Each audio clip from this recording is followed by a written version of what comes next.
నమస్తే, welcome to ఆకాశం news. బెంగళూరులో కుండపోత వర్షం తీవ్ర విషాదాన్ని మిగిల్చింది.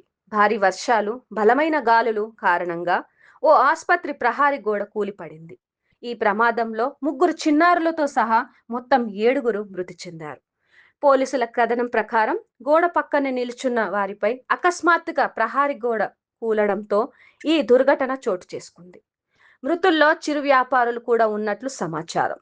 శిథిలాల కింద చిక్కుకున్న మృతదేహాలను అధికారులు వెలికితీశారు. ఈ ఘటనతో ప్రాంతమంతా విషాద వాతావరణం నెలకొంది. అధికారులు ఘటనపై విచారణ ప్రారంభించారు.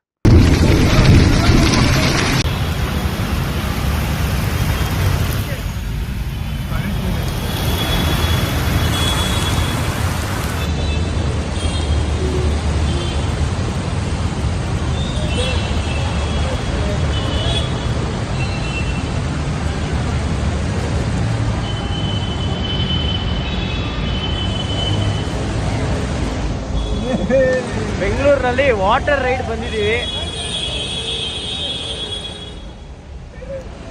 ಫುಲ್ಲು ವಂಡರ್ಲಾನ ಜಯದೇವ ಮೆಟ್ರೋ ಸ್ಟೇಷನ್ ಹತ್ರ ತಂದಿದ್ದೀವಿ.